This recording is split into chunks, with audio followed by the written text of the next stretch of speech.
Assalamualaikum adik-adik. Ibu Guru Ainur di sini. Bagaimana kabar kalian? Semoga kita diberikan kesehatan dan semangat dalam menuntut ilmu. Kali ini kita akan belajar tentang perkembangbiakan tumbuhan, terutama pada proses penyerbukan. Pernahkah kalian memperhatikan warna pada bunga di sekitar kita? Tahukah kamu mengapa setiap bunga memiliki warna yang berbeda? Mari kita belajar bersama dan mengetahui bagaimana tumbuhan dapat berkembang biak melalui bunga. Bagian-bagian bunga yang pertama ada tangkai bunga. Tangkai bunga merupakan bagian bunga yang berada pada bagian bawah bunga. Fungsi tangkai bunga ini adalah sebagai penghubung antara bunga dengan ranting. Tangkai bunga juga berfungsi sebagai penopang bunga. Yang kedua ada dasar bunga. Dasar bunga berfungsi sebagai tempat melekatnya mahkota bunga. Bagian ketiga adalah kelopak bunga. Kelopak bunga merupakan bagian bunga paling luar yang menyelimuti mahkota bunga ketika masih kuncup. Fungsi dari kelopak bunga adalah melindungi mahkota bunga ketika masih kuncup dan akan terbuka jika mahkota sudah mekar. Kelopak bunga biasanya berwarna dan berbentuk menyerupai daun. Bagian yang keempat ada mahkota bunga. Mahkota bunga merupakan bagian bunga yang paling indah dan berwarna-warni.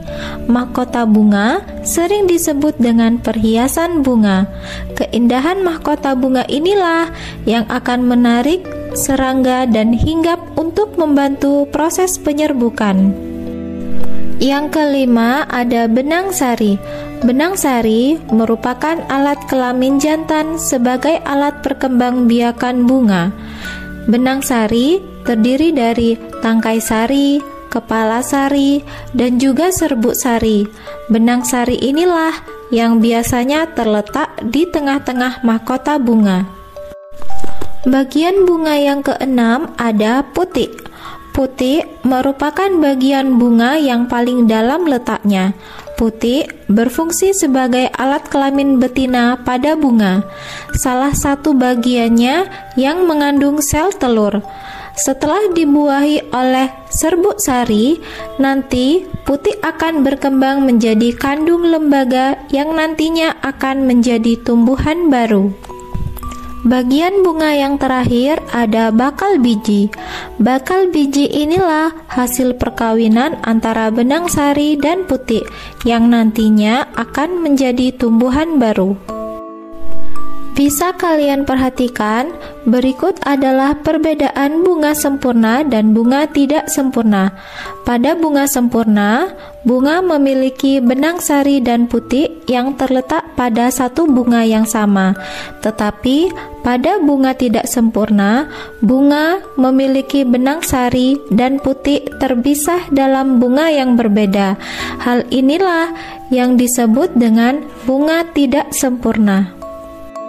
Lalu, bagaimana dengan proses penyerbukan itu sendiri?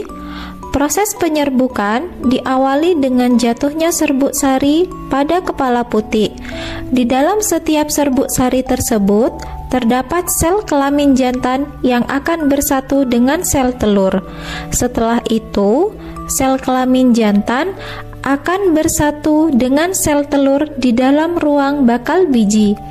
Proses ini disebut dengan pembuahan. Akhir dari proses penyerbukan ini akan menghasilkan biji yang menjadi calon tumbuhan baru. Proses penyerbukan terbagi menjadi dua macam. Proses penyerbukan berdasarkan asal serbuk sarinya dan proses penyerbukan berdasarkan perantaranya. Pada proses penyerbukan berdasarkan asal serbuk sarinya terbagi menjadi 4 macam, Yang pertama, ada penyerbukan sendiri atau yang biasa disebut dengan autogami. Penyerbukan sendiri merupakan proses penyerbukan bunga yang terjadi ketika serbuk sari berasal dari tanaman itu sendiri. Yang kedua, ada penyerbukan silang atau yang biasa disebut dengan alogami. Penyerbukan silang ini terjadi apabila benang sari berasal dari tumbuhan lain tetapi masih dalam satu jenis. Yang ketiga, ada penyerbukan tetangga atau yang biasa disebut dengan geotonogami. Penyerbukan tetangga terjadi apabila serbuk sari dari bunga lain namun masih dalam satu tanaman. Penyerbukan semacam ini terjadi dikarenakan perbedaan tempat serbuk sari dan putik. Yang keempat, ada penyerbukan bastar atau yang biasa disebut dengan hibridogami. Penyerbukan bastar terjadi jika serbuk sari suatu bunga berasal dari tanaman lain yang memiliki jenis berbeda atau setidaknya ada satu sifat yang berbeda. Selanjutnya, ada proses penyerbukan berdasarkan perantaranya. Hal ini dibedakan menjadi 4 jenis. Yang pertama, penyerbukan dengan bantuan angin atau yang biasa disebut dengan anemogami. Penyerbukan ini terjadi karena bantuan angin. Biasanya, penyerbukan ini terjadi pada tumbuhan yang tidak memiliki perhiasan bunga, namun memiliki serbuk sari yang banyak dan ringan. Contohnya pada tanaman padi dan jagung. Yang kedua, ada penyerbukan hidrogami, yaitu penyerbukan yang terjadi karena bantuan air. Penyerbukan jenis ini terjadi pada beberapa tumbuhan air seperti hidrilla. Pernahkah kalian memperhatikan lebah dan kupu-kupu yang hinggap pada bunga? Apa yang mereka lakukan? Selain menghisap nektar bunga, serangga tersebut juga membantu proses penyerbukan. Hal inilah yang disebut dengan zoidiogami atau penyerbukan dengan bantuan hewan.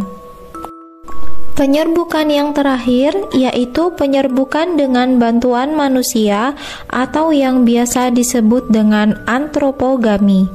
Penyerbukan jenis ini dilakukan karena tidak ada faktor lain yang membantu proses penyerbukan tanaman. Contohnya pada vanili dan anggrek.